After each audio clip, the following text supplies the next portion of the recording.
ہماری مجلس کا آج کا عنوان ہے فکر آخرت۔ اس میں دو لفظ ہیں، ایک ہے فکر، ایک ہے آخرت۔ آخرت کی فکر اور آخرت یہ میرا اور آپ کا مسئلہ نہیں ہے، یہ کائنات کے ہر پیدا ہونے والے انسان کا مسئلہ ہے۔ جو ہم سے پہلے پیدا ہوئے ان کا بھی یہی مسئلہ سب سے اہم تھا، جو ہم آج جی رہے ہیں ہمارا بھی یہی سب سے اہم مسئلہ ہے، اور ہمارے بعد ہماری نسلیں جب آئیں گی اس دنیا کے اندر تو ان کا بھی سب سے بڑا مسئلہ یہی ہوگا، آخرت کی فکر۔ آخرت کو اللہ تعالیٰ نے ہماری آنکھوں سے اوجھل رکھا ہے، چھپا کے رکھا ہے، ایک پردے کے پیچھے رکھا ہے۔ اس کے جو مناظر ہیں، اس کی جو حقیقتیں ہیں، انسانی عقل ان تک پہنچ نہیں سکتی۔ اگرچہ انسان کا کیسا ہی مزاج کیوں نہ ہو، وہ ہر چیز کو عقل کے پلڑے پر تولتا ہے، عقل کے ترازو پر تولتا ہے۔ عقل اسے کسی بات کو ماننے کا اشارہ کرتی ہے تو انسان مانتا ہے، عقل اگر اس کو ماننے کا اشارہ نہیں کرتی تو نہیں ماننا چاہتا۔ لیکن میرے بھائی، یہ قبر کی دنیا، یہ عالم برزخ، یہ عالم محشر، یہ پل صراط کا بال سے زیادہ باریک ہونا، تلوار سے زیادہ تیز ہونا، جہنم کی آگ کے اوپر سے انسانوں کا گزرنا، کٹتے ہوئے، گرتے ہوئے اور سوار ہوتے ہوئے یا گھسٹتے ہوئے، وہ جنت کے مناظر اور وہ جہنم کے مناظر جو اللہ نے اور اس کے حبیب صلی اللہ علیہ وسلم نے بیان کیے، یہ عقل سے ماورا چیزیں ہیں۔ وَمَا أُوتِيتُم مِّنَ الْعِلْمِ إِلَّا قَلِيلًا، انسانوں تمہیں بہت تھوڑا علم دیا گیا، تم جانتے ہی نہیں ہو۔ ذَلِكَ مَبْلَغُهُم مِّنَ الْعِلْمِ، تمہارے علم کی انتہا یہ ہے، تمہیں بس اتنا معلوم ہے کس مٹیریل کو کیسے یوز کیا جاتا ہے، اس سے کیسے بینیفٹس اٹھائے جاتے ہیں، انسان کی کیا چیز، کون سی چیز انسان کی کس کام آ سکتی ہے، کس دوائی میں کتنی تاثیر ہو سکتی ہے۔ تمہیں موت کا علم نہیں، تمہیں آخرت کا علم نہیں، تمہیں عالم برزخ کا علم نہیں، اس لیے کہ جو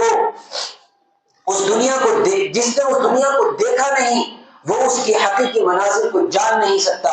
اور جو اس دنیا میں پہنچا اس کے لیے واپسی کا کوئی راستہ نہیں ہے۔ دنیا کے بہت سارے ایسے لوگ جو بڑے حادثات کا شکار ہوئے، کسی بڑے ایکسیڈنٹ کا شکار ہوئے، کسی بڑے ہارٹ اٹیک کا جو ہے شکار ہوئے، یا کسی ایسے مہلک مرض کا شکار ہوئے جہاں ان کی آخری سانسیں اکھڑنے لگی، اور پھر اللہ تعالیٰ نے ان کی چونکہ زندگی باقی رکھی تھی، وہاں سے ان کی واپسی ہوئی، لیکن یہ نہیں کہ وہ موت سے واپس آ گئے۔ بہت سارے لوگ کہتے ہیں کہ موت کے منہ سے واپس آیا، موت کے منہ سے آج تک کوئی واپس نہیں آ سکا، لیکن وہ آخری مناظر جو ان کی آخری اکھڑتی ہوئی سانسوں نے دیکھے، اور پھر اللہ نے ان کی سانسوں کی ڈوری بحال کی، ان لوگوں نے اپنی زندگی کے وہ تجربات شیئر کیے، اور اس پر ایک کتاب لکھی گئی، لائف آفٹر ڈیتھ، زندگی کے موت کے بعد کی زندگی۔ اور اس پہ یہ مسلمان لوگ نہیں ہیں، یہ وہ لوگ ہیں جنہوں نے صرف انسان ہونے کی حیثیت سے اپنے وہ تجربات پیش کیے، انسان ہونے کی حیثیت سے، مسلمان ہونے کی حیثیت سے نہیں، ان میں کوئی مسلمان نہیں ہے۔ ان لوگوں نے اپنی زندگی کے تجربات بیان کیے کہ کس طریقے سے ان کا جب حادثہ ہوا، کس طریقے سے ان کی جو ہے دل کی دھڑکنیں جب بند ہوئی، اور کس طریقے سے ان کو جو الیکٹرک شاک کے ذریعے زندہ کرنے کی اور سانسوں کو بحال کرنے کی کوشش کی گئی۔ تو پوری کتاب ایک جو ہے یورپ سے چھپتی ہے، اس کا نام ہے لائف آفٹر ڈیتھ، زندگی کے موت کے بعد کی زندگی۔ حالانکہ وہ لوگ موت کے بعد کی زندگی پر یقین نہیں رکھتے، وہ نہیں مانتے کہ آخرت بھی کوئی چیز ہے، وہ نہیں مانتے کہ برزخ بھی کوئی چیز ہے، محشر بھی کوئی چیز ہے، جنت جہنم بھی کوئی چیز ہے، لیکن یہ وہ تجربات ہیں جو ان کی اکھڑتی ہوئی سانسوں کے درمیان انہوں نے دیکھے، اور اس میں انہوں نے وہ مناظر پیش کیے، لکھے باضابطہ کتابوں میں۔ کچھ چیزیں کامن ہیں، وہ الگ الگ ایپیسوڈ ہیں، الگ الگ واقعات ہیں، کسی کے ساتھ کوئی واقعہ پیش آیا، کسی کے ساتھ کوئی واقعہ پیش آیا، کسی کی الگ کیفیت ہے، کسی کی الگ کیفیت ہے، لیکن اس میں کچھ کامن چیزیں ہیں جو انہوں نے ذکر کی ان تجربات میں، جو اپنی زندگی کے جو ان کے لمحات وہ گزرے، تو کچھ کامن پوائنٹس ہیں۔ ان میں پہلا پوائنٹ یہ ہے کہ سب سے پہلے وہ واقعہ جو وہ بیان کرنا چاہتے ہیں، اس واقعے کو بیان کرنے کے لیے ان کے پاس الفاظ نہیں ہیں۔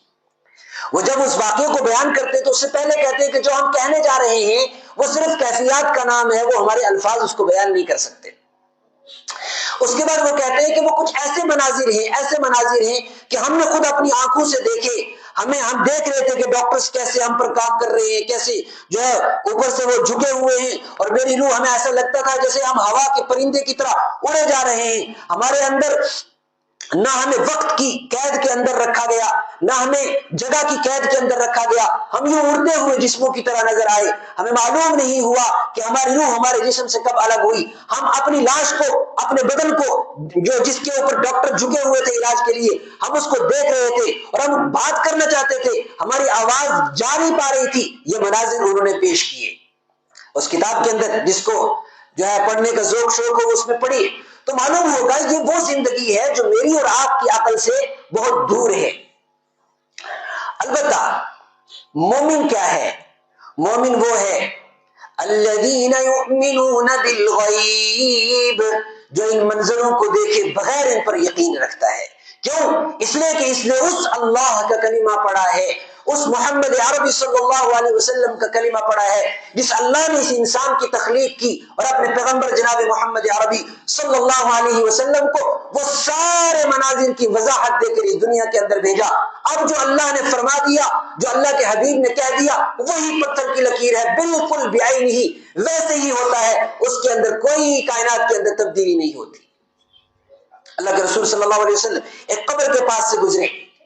اور آپ کو وحی کے ذریعے بتایا گیا، آپ کو محسوس ہوا کہ قبر والے کو عذاب ہو رہا ہے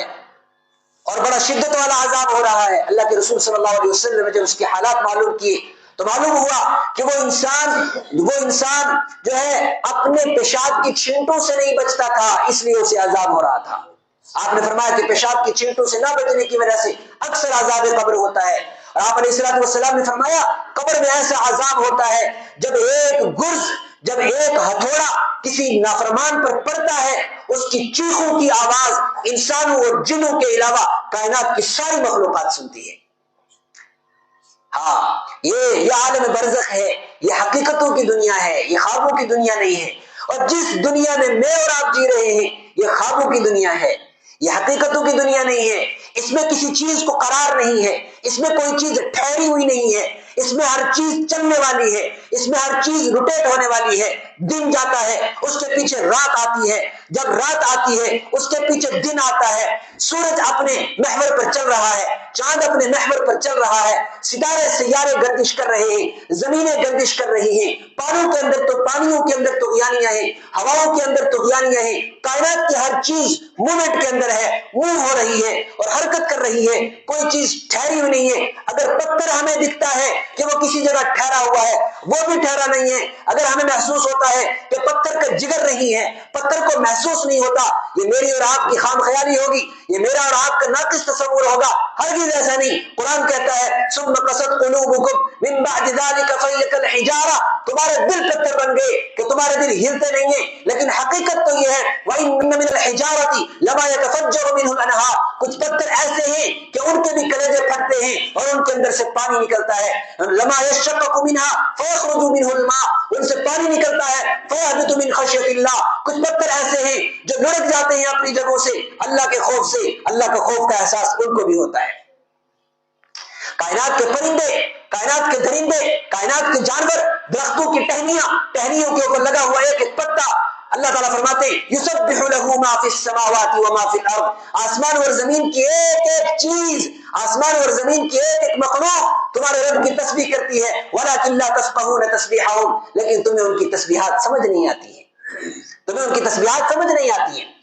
زمین کا ایک ایک ذرہ، کائنات کی ایک ایک چیز تمہاری ایکٹیویٹیز کو نوٹ کر رہی ہے، اور ایک ایک چیز کو نوٹ کیا جا رہا ہے، وہ اپنی تسبیحات میں بھی لگی ہوئی ہے اور اپنی گواہیوں کو کلیکٹ کرنے میں بھی لگی ہوئی ہے۔ ہاں، فرمایا کیا؟ یہ ساری کی ساری خبریں، یہ اللہ تعالیٰ فرماتے ہیں کہ ساری کی ساری کائنات انسان کے خلاف گواہ بن کے آنے والی ہے۔ کائنات تو بڑے دور کی بات ہے، انسان کے اندر کا جسم اور اس کے خود کے اندر کی جو کائنات ہے وہ خود اس کے خلاف گواہ بننے والی ہے۔ قرآن پاک میں ارشاد ہے، اللہ تعالیٰ فرماتے ہیں کہ یہ دیکھو تمہارے ہاتھ، تمہارے پاؤں، وَتُكَلِّمُنَا أَيْدِيهِمْ وَتَشْهَدُ أَرْجُلُهُمْ بِمَا كَانُوا يَكْسِبُونَ، تمہارے ہاتھ ہم سے باتیں کریں گے، تمہارے پاؤں ہم سے باتیں کریں گے، تمہارے کاموں کے بارے میں تفصیل سے بتائیں گے، اور اتنا ہی نہیں بلکہ تمہاری کھالیں اور کھالوں پر لگا ہوا ایک ایک بال تمہارے اعمال کی گواہی دے گا۔ لہذا انسان بے خبر نہ رہے، انسان غافل نہ رہے، انسان بے نمازی نہ رہے، انسان اللہ کا نافرمان نہ رہے، انسان قرآن سے بے خبر نہ رہے۔ اللہ کی بنائی ہوئی اس دنیا کو، اس کائنات کو بے وقوفوں کی طرح، بے وقوفوں کا کھلونا نہ سمجھے، بچوں کا کھلونا نہ سمجھے۔ فرمایا اللہ تعالیٰ نے یہ کوئی کھلونا نہیں ہے، یہ کائنات کا نظام کوئی کھیل تماشا نہیں ہے۔ لو اردنا ان نتخذ لهوا لاتخذناه من لدنا ان كنا فاعلین، اگر کوئی کھیل تماشا کرنا ہوتا اللہ جبریل کو پیدا نہ کرتا، اللہ میکائیل کو پیدا نہ کرتا، اللہ اسرافیل علیہ السلام کو پیدا نہ کرتا، اللہ فرشتوں کا نظام نہ قائم کرتا، اللہ کائنات اتنی بڑی کائنات نہ بناتا، اتنی بڑی زمین اور آسمان نہ بناتا، اس میں نباتات، اس میں شجرات حجرات اور اس میں یہ ساری کائنات کا نظام جو انسانوں کے لیے اللہ نے مسخر کیا۔ سخر لکم ما فی السماوات و ما فی الارض جميعا منہ، سارا کا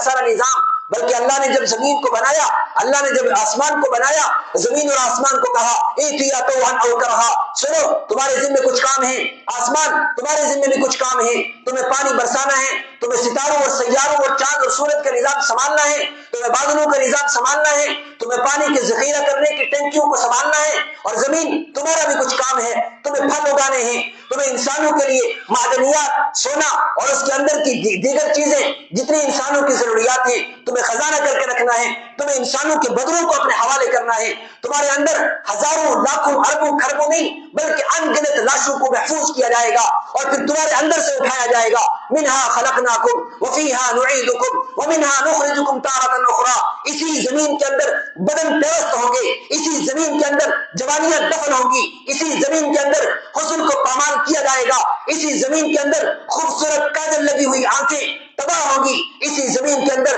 دانت اکھڑیں گے، کھوکھلے منہ پھیلیں گے، اور اسی زمین کے اندر ہڈیاں چور چور ہوگی، اسی زمین کے اندر کیڑوں نے ہڈیوں کو کھانا ہے، اسی زمین کے اندر ان کیڑوں کو دوسرے کیڑوں نے کھانا ہے، اسی زمین کے اندر انسانی ہڈیوں کا ڈھانچہ مٹی میں تبدیل ہو کر ہواؤں میں بکھرے گا، ہواؤں میں بکھر کر گم نہیں ہو جائے گا، پھر ہواؤں کو حکم ہوگا تم بھی ان کے سارے ذرات کو جمع کرو، زمین کو حکم ہوگا تم بھی ان کے سارے ذرات کو جمع کرو، سمندروں کو حکم ہوگا تم بھی ان کی ساری زمینوں سارے ذرات کو جمع کرو۔ قبریں وہ نہیں جو زمین میں بنتی ہیں، قبریں سمندر میں بنتی ہیں، قبریں ہواؤں میں بنتی ہیں، قبریں درندوں کے جانوروں کے پیٹوں میں بنتی ہیں، ساری کی ساری قبروں کو کہا جاتا ہے عالم برزخ۔ اس عالم برزخ کی تیاری میرے اور آپ کا مسئلہ ہے، اس قبر کی، اس برزخ کی، اس محشر کی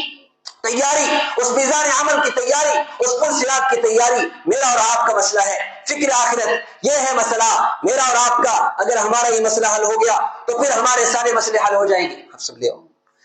اگر یہ مسئلہ حل ہو گیا، اللہ کے رسول صلی اللہ علیہ وسلم فرمایا لوگوں تم کن کن کاموں کو اپنا کام سمجھتے ہو، کن کن فکروں کو اپنی فکر سمجھتے ہو؟ بیٹی کا مسئلہ، بیٹے کا مسئلہ، پڑھائی کا مسئلہ، شادی بیاہ کا مسئلہ، مکان کے لینٹر کا مسئلہ، ایجوکیشن کا مسئلہ، دوستوں کی دوستی کا مسئلہ، ماں باپ کی شفقتوں کا مسئلہ، اولاد کی تربیت کا مسئلہ، ہاں اولاد کے کسی عہدے پر پہنچنے کا مسئلہ۔ فرمایا یہ کوئی مسئلہ نہیں ہے، یہ کوئی مسئلہ نہیں ہے۔ من کانت الدنیا ہمہ، فرمایا دنیا کے مسئلے جس کے اصل توجہ کا مرکز بن جائیں گے، دنیا کے مسائل جس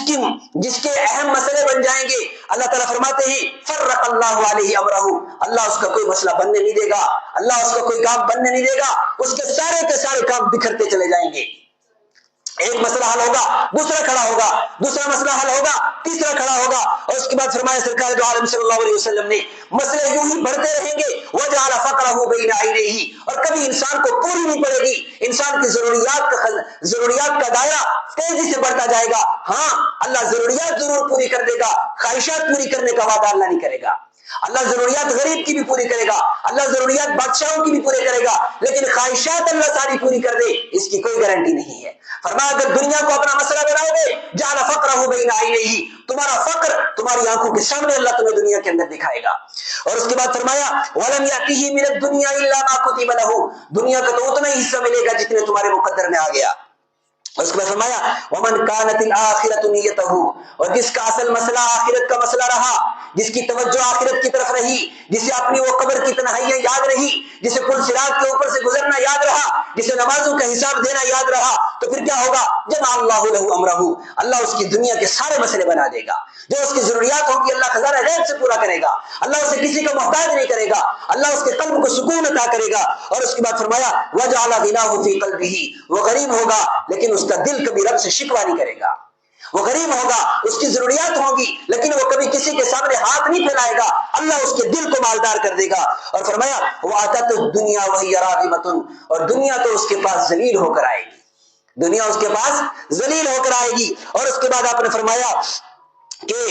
ومن كانت الدنيا همه، اور دنیا جس کی توجہ کا مرکز بن گیا، اللہ تعالیٰ اس کے سارے مسئلے بکھیر دے گا۔ اور آپ صلی اللہ علیہ وسلم نے فرمایا من جعل الهموم هما واحدا، جس نے اپنا ایک غم بنایا، جس نے اپنا ایک غم بنایا اور وہ غم ہے آخرت کا غم، فرمایا کفا اللہ سائر همومه، اللہ تعالیٰ اس کے سارے غم دور کر کے اسے آخرت کے لیے سکون عطا کرے گا اور اس کی زندگی میں برکتیں عطا کرے گا۔ اب ہمارے مہمان تشریف لاتے ہیں، انشاءاللہ اس موضوع پر آپ ان سے ضرور سنیں گے۔ اللہ تعالیٰ